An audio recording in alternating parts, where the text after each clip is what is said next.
She handed him a sandwich, one warm, quiet act of kindness, and they fired her on the spot. No warning, no mercy, just humiliation in front of a man who once bled for their freedom. But what they didn't know was who he was, and who he called after.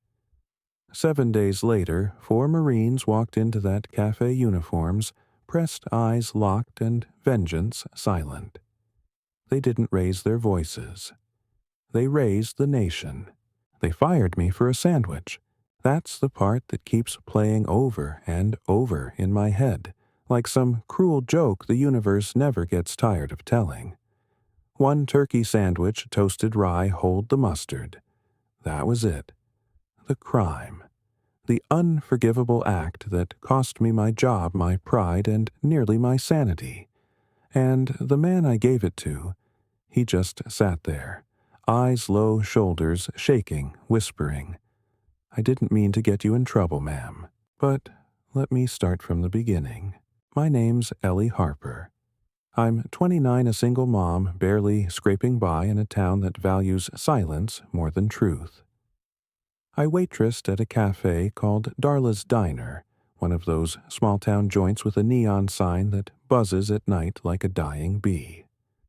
You've probably driven by places like it 100 times, never noticing the people inside their quiet tragedies served between mugs of bitter coffee and reheated hope.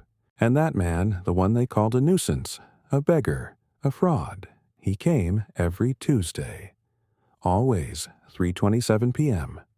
Always the corner booth by the window, the one with the cracked pleather seat and the dusty blinds that never closed right. He'd sit there, stiff back, worn jacket, zipped high, and a green military cap that looked like it had survived 2 wars of its own.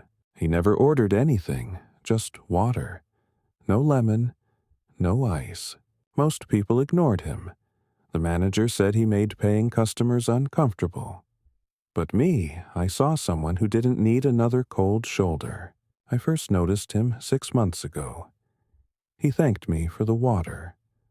Called me ma'am with more respect than I'd heard in years. There was something about the way he looked at the apple pie in the display case. Not like he wanted it, more like he remembered it.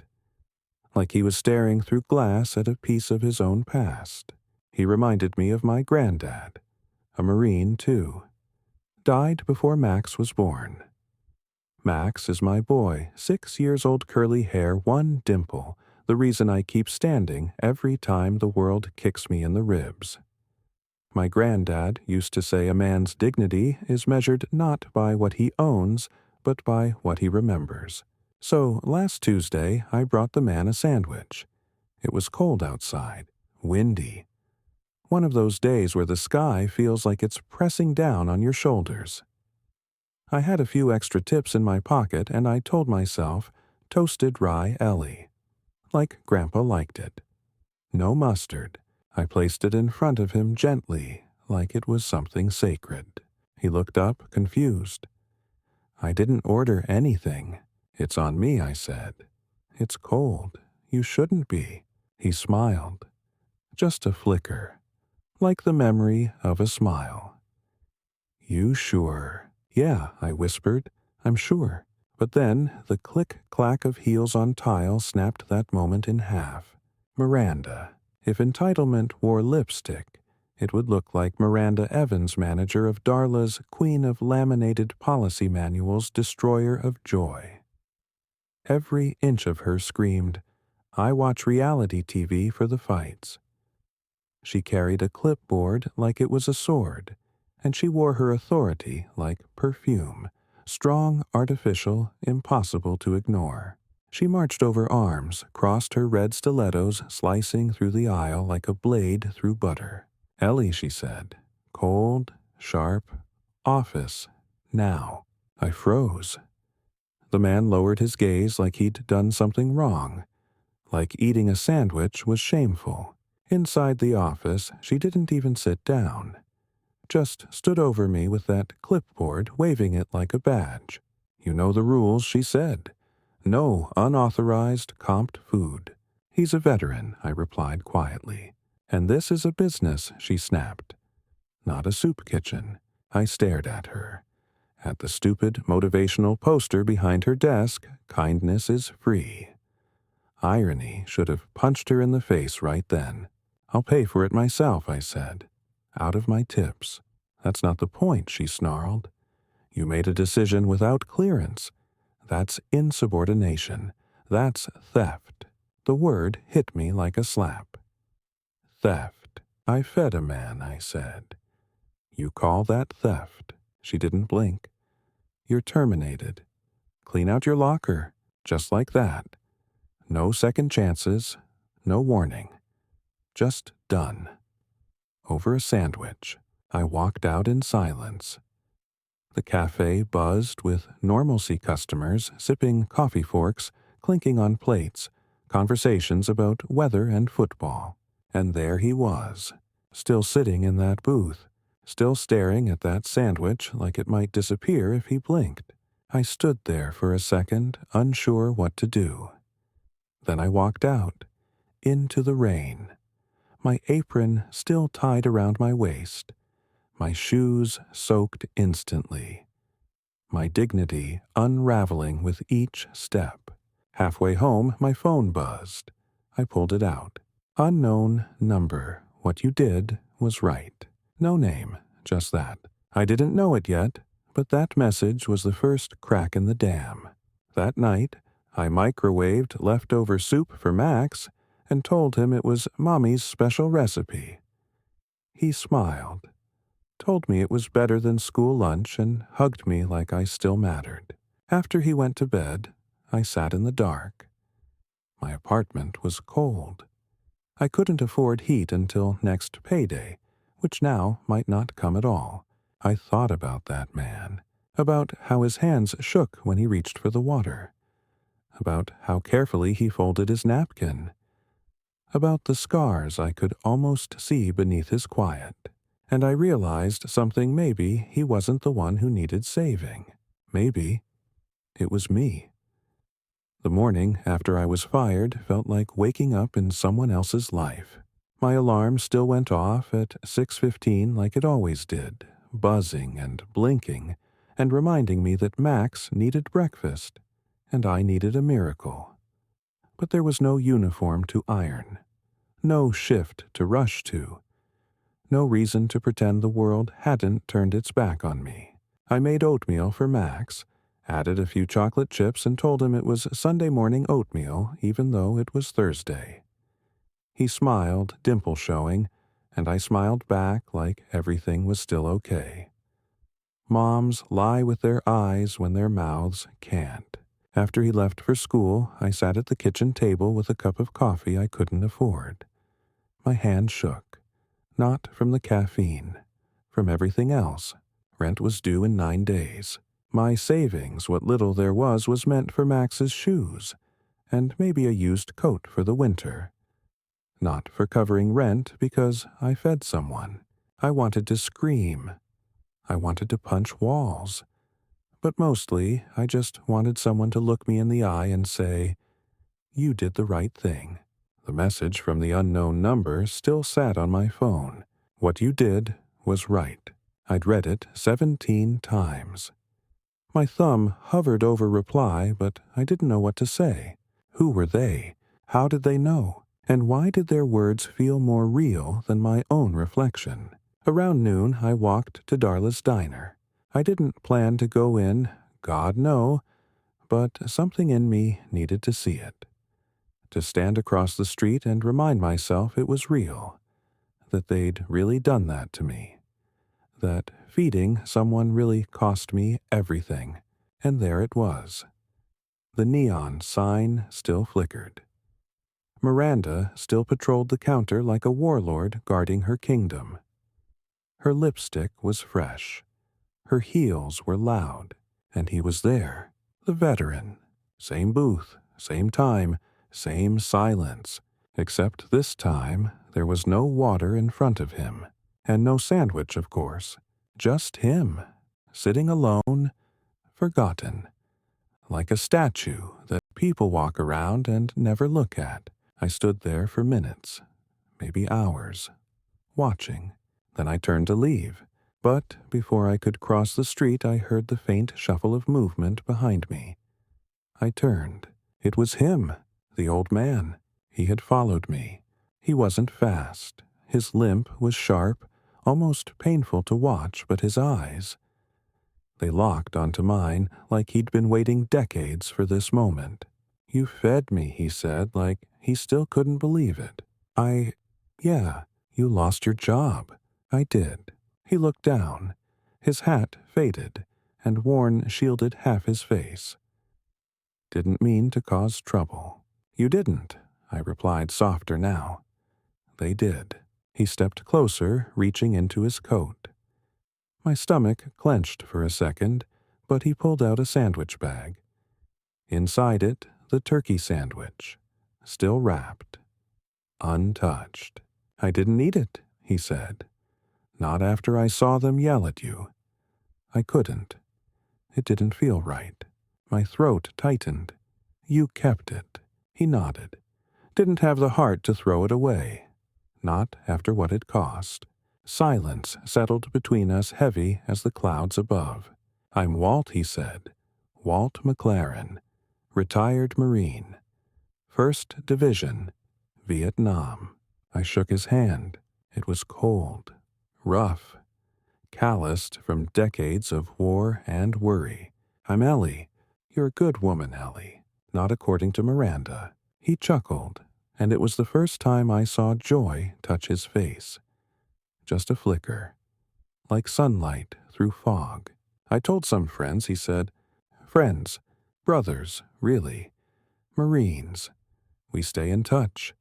Weekly calls, old habits." I didn't know what to say. "You told them about the sandwich." "I told them about you." I blinked. "Why?"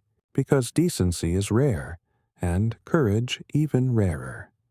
You showed both." I felt like crying, but I held it in. Again. "Always." "They're coming," he said. "Who?" "My brothers. Sunday, noon. You should be there." And just like that, he turned and limped back across the street. I stood there in the wind, the sound of cars whooshing by like ghosts, and I thought, what the hell just happened? That night, I tucked Max into bed and stared at the ceiling. Was I really about to show up at Darla's again? Was I chasing closure or madness? I didn't sleep. Friday. Job application number 7. No callbacks. Someone suggested I work night shifts at the gas station by the highway. Minimum wage, no benefits, no tips. I said I'd think about it, which was code for only if I stopped breathing. Max drew a picture of me with a cape. "You're my hero," he said. I nearly broke. Saturday. Walt didn't come to the cafe. I checked from across the street. Empty booth. I thought maybe I imagined it all. Maybe he was a hallucination, a ghost, a product of guilt and grief and microwaved soup. But then, that night, another message. Unknown number Sunday. Noon. Don't be late. This time I replied. "Ellie, who is this?" No answer. Sunday morning. I dressed like I was going to war. Not literally, but in my world, jeans without holes and a clean jacket was the closest thing to armor I had. Max stayed with my neighbor, Miss Carla. I told her I had to run an errand. She gave me that look, half pity, half prayer, and handed me a thermos of coffee. At 11:52 a.m., I stood across from Darla's diner. At 11:57, the wind picked up, and at exactly 12 onro, I heard them. 4 motorcycles, black, polished, roaring like thunder. They didn't slow down, they descended. They parked in front of the diner one by one. Precision, unity, power. 4 men stepped off, built like tanks, wearing leather jackets embroidered with faded gold insignias, combat boots that echoed with memory, eyes sharp, silent, focused. They weren't here for pancakes. They were here for justice. and I stood across the street, breath caught in my chest, wondering what would happen when they walked through those doors. They stepped into that cafe like they owned the air inside it. No weapons, no yelling. Just four men walking in formation, every step silent and deliberate, like the memory of a battlefield. The wind outside was loud, but inside the diner it became dead quiet the moment the door chimed. Everyone stopped eating. Everyone stopped breathing. Miranda was at the front counter, clipboard in hand, lipstick blood red. She was scolding a new waitress, some poor girl who looked about 19, barely holding back tears. And then they appeared. Four shadows blocking the door, four iron jaws set tight, four sets of eyes scanning the place like a perimeter check. I recognized the tallest one from a photo Walt had shown me. His name was Staff Sergeant Roman Kane, retired. Bronze Star Iraq and Afghanistan. They called him Steel Spine. His back was fused after taking shrapnel for a younger Marine. The VA refused to cover it all. He never complained. Behind him was Corporal Malik Shaw, lean and intense with a scar that traced his temple like a secret. Then came Sergeant Leo Hawk Ramirez, with his quiet eyes and hands that twitched like he was still holding a rifle. And finally, Gunnery Sergeant Eli Grim Porter, bearded, massive, stoic, his arms tattooed with names. Not decoration, memorials. They didn't ask for a table. They walked to the booth, Walt's booth, and sat down. Roman stood last. He took a moment, looking slowly around the cafe, letting the silence settle. Then he walked up to the front counter. Miranda adjusted her stance, straightened her blazer like she was trying to match his authority. But her voice betrayed her. Can I help you?" Roman's voice was low, calm, steady. 4 turkey sandwiches, toasted rye. Hold the mustard. The girl behind the counter blinked. Miranda interrupted. "I'm sorry we don't," she started. Roman leaned forward, not threatening, but unmistakably unshakable. "You fired Ellie Harper," he said loud enough for the entire cafe to hear. "For feeding a man who served this country. A man you labeled a nuisance, a beggar, a fraud." Miranda's face froze, and now Roman continued. "We're here. Not for trouble, for truth. Every Sunday we'll be here, ordering the same damn thing, sitting in the same booth, until this place remembers what honor looks like." You could hear a fork drop across the room. I stood outside, watching through the fogged-up glass heart pounding so loud it drowned out the engines still cooling behind them. Miranda fumbled. "This is private property." Roman cut her off. "We're not asking permission." Then he pulled $100 bill from his wallet. Crisp. Folded perfectly. Slapped it on the counter. For the food, and for the disrespect. He turned, nodded once at his men, and they all stood, straight-backed, unified. As they exited, they didn't look back. No fanfare, no shouting, just dignity and power, and silence so heavy it shook the foundation of that little cafe. When they passed by me on the sidewalk, Roman stopped. He looked at me, right into me, and said, "You stood up alone, but not anymore." Then he nodded, and they rode off. 4 engines howled, and the town would never forget that sound. That night, the video hit Facebook. Some kid at the cafe had filmed the whole thing. The quiet entrance, the confrontation, the sandwich order, Roman's words. Within hours, it had over 1 million views. By morning, it was on Twitter, TikTok, YouTube. People were calling it the Sunday Stand. News anchors debated it. Podcasts dissected it. Hashtags were born. Feed with honor. Justice for Ellie. Marine sandwich. Strangers messaged me. People I'd never met called me brave. It didn't feel like bravery. It felt like desperation, like kindness that had nowhere else to go. 2 days later, I got a letter, handwritten, folded tight, no return address. Ellie, we've been watching for people like you. Quiet heroes. You fed a man when no one else would. That's not weakness. That's leadership. Don't lose that. We'll be back Sunday. Bring Max. R.K. I stared at the signature.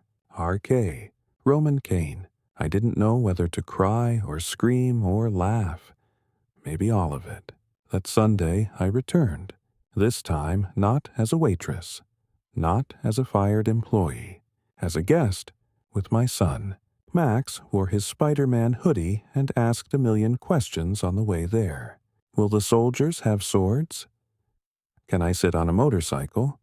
Will they let me try on their helmet? We got there early. A small crowd had already formed. Not protesters, supporters. Old veterans in wheelchairs. Moms with babies. Teenagers with hand-painted signs. News crews. Bloggers.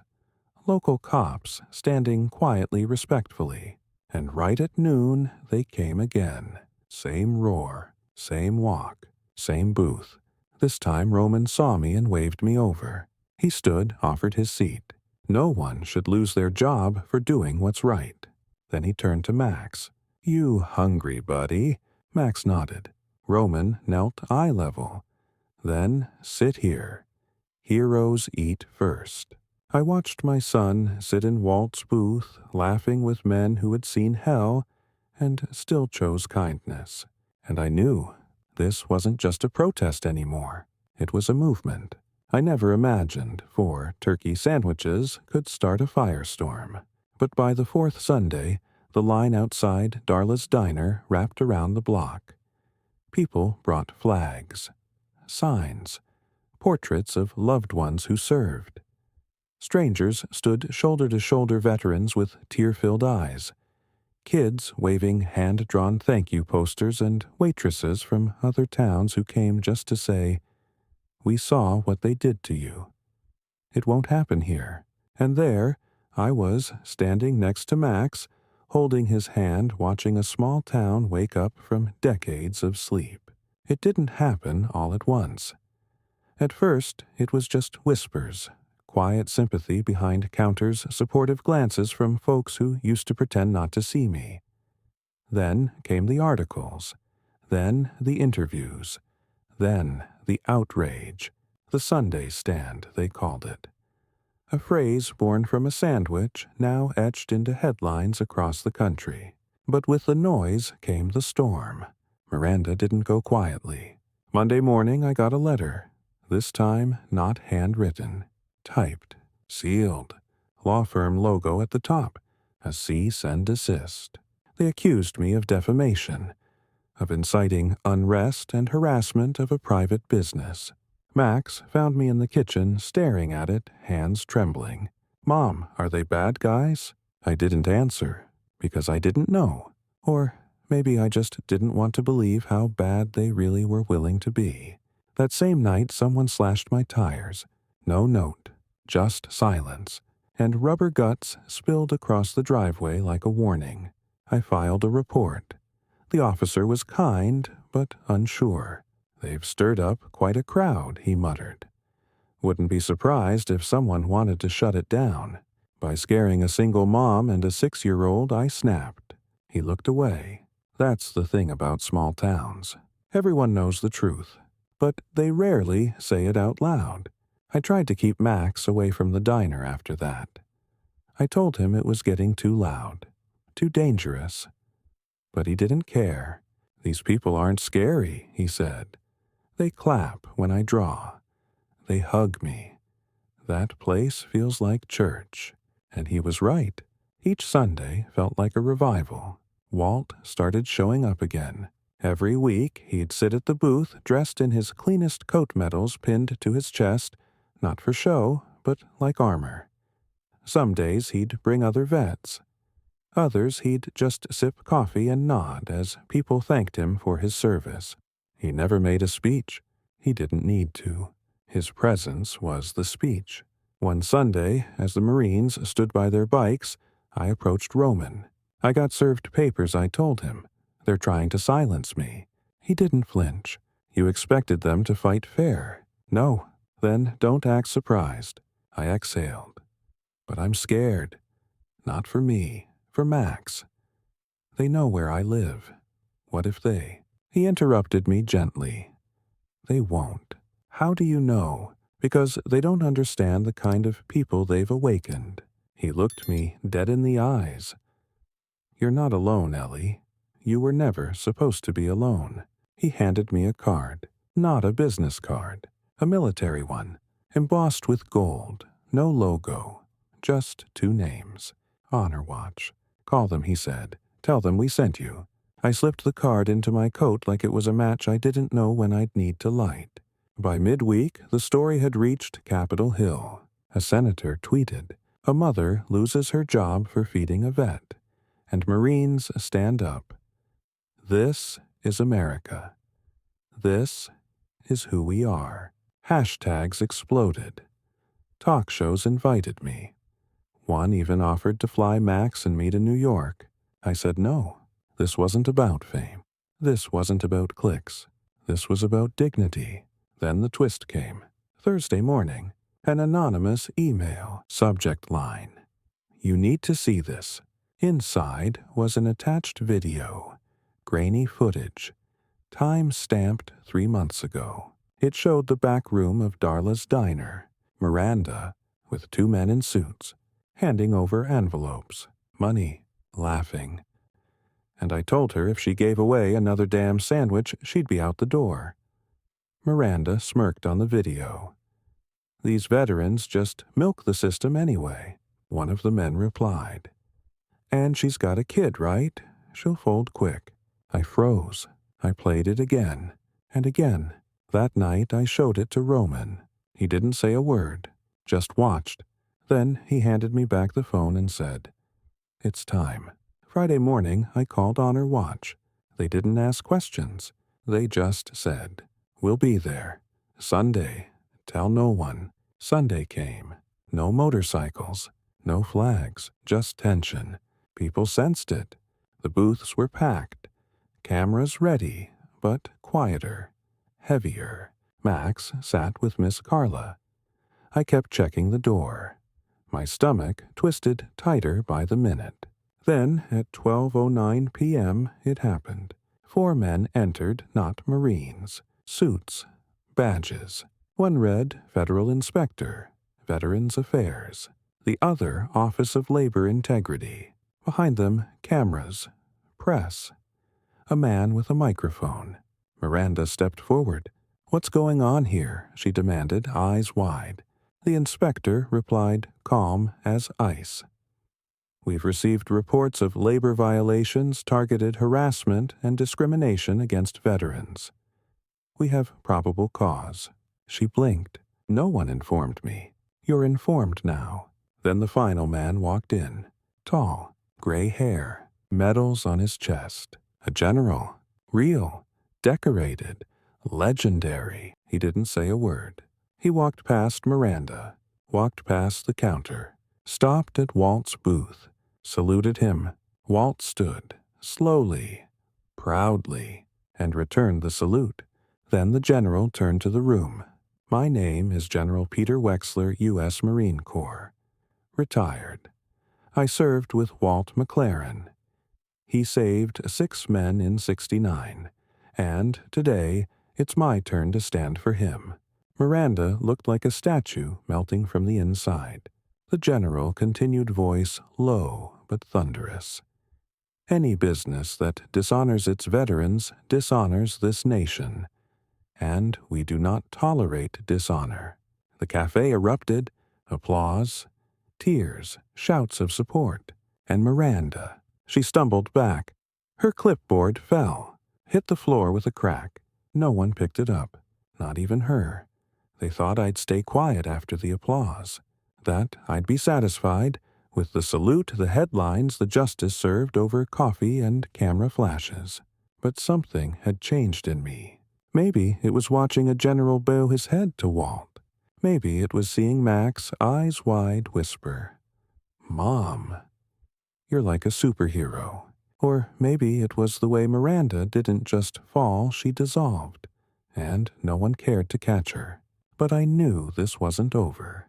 Not really, because while the clipboard lay shattered on the diner floor, I realized something. The real battle wasn't just about me. It was about the system that made people like Walt invisible. About every waitress who gave a free meal and got fired. About the ones who never went viral. I'd won a moment. But what about the next Ellie? What about the next Miranda? I went home that night and opened a blank notebook. Wrote one word: accountability. For the next 3 days I barely slept. Max stayed with Miss Carla. I told him Mommy had a new job. Truth be told, it felt like I finally did. My hands weren't serving food anymore. They were digging, researching, reading every labor law Miranda had violated, highlighting acts, collecting footage, matching dates. I built timelines. I gathered testimonies from former employees. Girls like Jessie, who said Miranda forced them to work double shifts and clock out early. Boys like Ray, a dishwasher with autism who was mocked behind closed doors for moving too slow. And I kept digging until I found it. The property lease. Darla's Diner wasn't even owned by Miranda. It was part of a real estate holding group, Avanta Holdings, a chain that bought small-town businesses and quietly bled them for profit. Follow the food, find the rot. Thursday morning, I walked into the local library and asked for Mrs. Grayson, retired teacher, town historian, sharp as a blade. "Ellie Harper," she said, squinting over her bifocals. "Heard your name on the radio." I smiled. "Good things, I hope. Depends who you ask." She liked me instantly. I showed her what I'd found. She leaned back, whistled. "You planning to fight a corporation with a notebook?" "I've got something better," I said. "The truth." She paused, then smiled. "Let's make it louder." That night we posted the full timeline. Every violation, every quote, every law Miranda bent, every form Avantacor submitted to get special tax breaks while underpaying staff and refusing veteran discounts. I signed it with my name, and this line: "You can fire a waitress, but you can't fire a movement." Within 12 hours, it had over 80,000 shares. Honor Watch reposted it. So did Roman, even the general. The comments rolled in like an army in boots. I worked for an Avanta diner in Utah. Same story. I'm a veteran, and they refused to hire me because of medical issues. We need a list of all their businesses. Let's shut them down. By Friday, Avantacor issued a public statement. Cold, legal, sterile. We do not condone the alleged actions of one location manager. We are investigating internally and support all our hardworking employees. It was meant to end the fire, but they forgot we were the fire now. Saturday night, I was invited to speak at the town square. Me, just Ellie, waitress, single mom, formerly invisible. Now standing on a makeshift stage microphone trembling in my hand while over 500 people waited in the cold. I cleared my throat. "My name is Ellie Harper." Cheering. I waited. I didn't do anything special. I gave a man a sandwich. Applause again. But the truth is, he gave me more. He gave me purpose. He reminded me that kindness doesn't need permission. That when people in power abuse their seats, we have to pull the chair out from under them. The crowd was silent now, listening. He sat in that booth for 6 months and no one saw him. But now the whole world does. And I promise you there are more Walts out there. More voices we haven't heard. I won't stop until we hear every one of them. Someone in the front wiped tears. Someone else shouted, "We got your back." I smiled, because I believed them. Back at home, Max waited up. He ran into my arms. "You were on TV, Mom." I was. He nodded. "You looked brave. Like Wonder Woman." I laughed. But deep down, I didn't feel like a hero. I felt like a storm that had just realized it could move mountains. At 11:37 p.m., I got a call. Unknown number. I answered. "Ellie Harper," a deep voice asked. "Yes, this is Judge Ramirez. I've been following your case." My heart skipped. He continued. "We're opening a federal review into Avanta Corps Holdings. We'd like your testimony. Would you be willing to come to Washington?" I swallowed hard, then nodded, even though he couldn't see me. "Yes, I'm ready." It was 9:04 a.m. when I walked into the federal hearing room. Everything smelled of marble and consequence. I wore a borrowed blazer, my nicest shoes, and a necklace that used to belong to my mother, the kind of quiet armor that reminds you where you come from when you're about to walk into fire. The chamber was colder than I expected. Rows of faces, reporters, officials, a judge presiding over it all like a hawk ready to descend. I wasn't alone. To my left sat a woman from Texas. She'd once been a line cook for an Avanta-owned diner and had slipped on oil that hadn't been cleaned in weeks. Her hospital bills still haunted her. To my right, a teenager from Missouri who'd been fired for speaking out about wage theft. Barely old enough to vote. Strong enough to stand. And in the second row behind the security rail sat Max, holding a tiny American flag someone had given him. Next to him, Walt, dressed in a full Marine uniform, ironed crisp, buttons polished, medals shining like quiet thunder. And beside Walt Roman, Hawk, Shaw, Grim, all four Marines, all in silence, all with eyes that burned. I stood when they called my name. "Ellie Harper. Do you swear to tell the truth?" "I do." I took my seat at the witness table. The judge, a stern woman with silver hair and eyes like steel reinforcements, nodded. "You may begin." I unfolded the paper in front of me. My notes were shaky, my voice worse. But I leaned into the microphone and spoke anyway. I was fired for feeding a veteran. The room didn't move, and that would have been the end of the story. A quiet firing, a quiet life ruined. But it wasn't, because kindness shouldn't cost a paycheck, and dignity shouldn't be policy optional. I told them everything: the sandwich, the confrontation, the threat, the video, the slashed tires, the fear, the fire that followed. I listed the names, the testimonies, the records Avanta thought were buried deep under bureaucracy. I read from Miranda's own handbook. Then I looked up and said, "I'm not here because I want revenge. I'm here because I want this to stop happening to anyone, ever again." The silence was deafening. Then, from somewhere behind me, a voice. "Damn right." I turned. It was Walt, standing, saluting me. The judge nodded to a bailiff. "Please play the submitted video exhibit." The screen flickered on, and there she was, Miranda, laughing with those suits in the back room, passing envelopes, mocking my son. "She'll fold quick," she'd said, her voice dripping venom. The room tensed. A man at the back whispered, "My God." When the video ended, the judge folded her hands. "I've seen enough." She turned to a row of suits at the defense table. "Avanta Corps' lawyers. Do you wish to speak?" The head attorney stood, his tie perfect, his voice smooth. He tried to blame a rogue manager. Said Miranda acted without authorization. Said Avanta Corps was shocked and appalled by her behavior. I raised my hand. Permission to respond. The judge nodded. I stood. She wasn't rogue. She was rewarded. I slid a document onto the table. A performance review. Dated 2 weeks after my firing. 5-star rating. Bonus awarded. Exact words. Excellent management of cost control. firm disciplinary actions enforced. The defense lawyer's face turned to stone. The room erupted. The judge raised her gavel, but it was too late.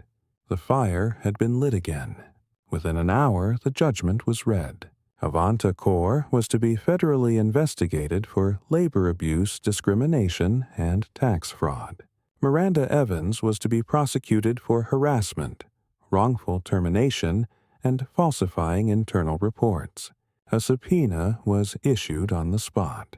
And the judge, bless her righteous fury, added this: "Let the record reflect kindness is not a liability." Outside, the press swarmed me. Microphones, cameras, shouting. But I wasn't thinking about them. I was looking at Max, who ran into my arms and whispered, "You didn't fold, Mom." I kissed his head, then looked at Walt. He stood there, smiling. He didn't say much. He never did. But that nod, it was the kind you salute back. 2 days later, I was on the steps of Darla's diner. It had been shut down. A closed for investigation sign hung crooked in the window, and standing in front of it, clipboard in hand, was Miranda. Except now, the clipboard trembled, and her lipstick was smudged. A journalist approached her, asked her how it felt. She tried to speak, but her voice cracked. Then she dropped the clipboard and walked away, alone. No one followed. No one offered to help. The clipboard clattered to the concrete like a final judgment. No one picked it up. Not this time. That night, Max and I opened our mail together. Inside, a manila envelope, a letter from the court, and a check. Settlement from Avanta Corps. More than I'd ever held. Enough to start something new.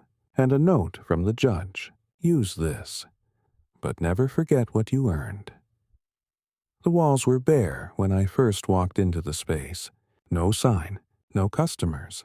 Just 4 cracked booths, a kitchen that smelled like burnt onions, and a floor that squeaked with every step. But I saw it. Right there where the sunlight spilled in across the tile. I saw Max running between tables. I saw Walt sipping coffee at his booth. I saw Roman Shaw Ramirez Grimm lined up at the counter nodding in unison. I saw what it could be, and for the first time since the sandwich, since the firing, since the fight, I saw a future. I named it the Kindness Café. Simple, honest, true, no corporate policy, no laminated rules. Just one unshakable motto painted across the wall by Max himself in giant block letters. No one eats alone. The grand opening was quiet.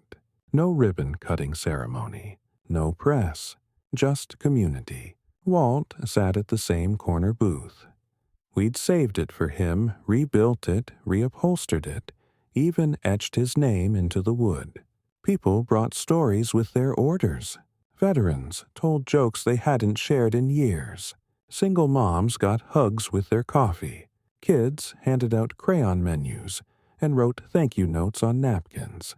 Every Sunday, the Marines came. Still punctual, still proud. Only this time, they brought others. One week, it was a group of nurses. Another, a local janitor who lost his wife and hadn't smiled in 6 months. They didn't just show up. They lifted people, without speeches, without pity, just presence. Word spread. One article became 10. One town became 3. People drove for hours to sit at Walt's table, to leave a photo, to pay for someone else's meal. We started a wall, the wall of the forgotten. It began with Walt's Marine photo, young, square-jawed, fearless. Then came others, men, women. Names no longer printed in headlines, but alive again in smiles and sandwiches and laughter. Max took to drawing the guests. He gave everyone superhero capes, even Walt, especially Walt. On the cafe's 3-month anniversary, something unexpected happened. A small silver car pulled up outside. I didn't recognize it. A woman stepped out. Straight posture, shaking hands. No heels this time. Miranda. I froze. Roman stood up, eyes narrowing. Walt put down his coffee quietly. Miranda walked inside, looked around. Then she stepped to the counter. I braced for tension, but instead, she reached into her purse, pulled out a $50 bill, laid it down, then whispered, "I'm not asking for forgiveness, but I'd like to pay for the next 10 veterans who walk in." She looked me in the eyes. No lipstick this time, no armor, just human. "I was wrong," she said, "and I'm sorry." I didn't speak, just nodded. That was enough. Sometimes the storm passes not with thunder, but with a single quiet rain. That night, after Max went to bed, I sat on the front steps of the cafe. Walt joined me. His coat rested beside him, his hands warm with coffee. He didn't say anything for a while. Then, "You built something no clipboard ever could." I chuckled. "With one sandwich." He smiled. "With courage." The sandwich just gave it a reason. We watched the stars for a while. The kind of stillness you only feel when you know something broken has been made whole again. A week later, a package arrived. No sender. Inside, a military flag, folded perfectly, and a note. "This flew over Camp Bastion 2009. For bravery not on the battlefield, but at a diner. Semper Fi." I framed it, hung it behind the counter, right above the words. No one eats alone, and life moved forward. Max started 2nd grade. Walt came every Tuesday. Roman helped train volunteers. We added a bookshelf, a wall for handwritten letters, and a jar where people left folded prayers instead of tips. Some days we ran out of food, but we never ran out of kindness. And not once did we ever charge a veteran again. They called it a movement. They said we inspired new cafes in other towns. They said politicians started talking about the Ellie Law to protect acts of civil kindness in the workplace. But to me, it was never about laws, or speeches, or fame. It was about a choice, a moment, a sandwich. And if I could go back, if I had to lose the job again, be humiliated, threatened, alone, would I do it? Yes, 1,000 times yes. Because sometimes you feed a man and change the world. Epilogue, the message. If you live in a town where policy punishes compassion, where clipboards weigh more than character, where people like Walt are seen but never heard, don't be silent. Don't look away. Don't wait for permission to do the right thing. Feed someone. Stand for someone. And if the world pushes back, push harder. Because sometimes the strongest weapon isn't a protest, or a uniform, or a law. It's a hand reaching across a table with a sandwich and a heart that says, "You matter." In the end, it wasn't about the sandwich. It was about what it stood for: dignity, compassion, and the quiet rebellion of choosing kindness in a world that punishes it. Ellie lost her job, but she gained a voice. Walt lost a war decades ago, but this time he won something far greater visibility. And from that one moment a movement was born. Because when one hand reaches across a table in kindness, others follow. So ask yourself, what would you have done? If you believe in honoring the forgotten, in standing up when it's hard, and in feeding the world one act of courage at a time, voices can shake the loudest rooms. Drop a comment below. What would you do if you saw someone punished for doing the right thing? Share this story because someone out there still thinks they're alone, and they need to know they're not.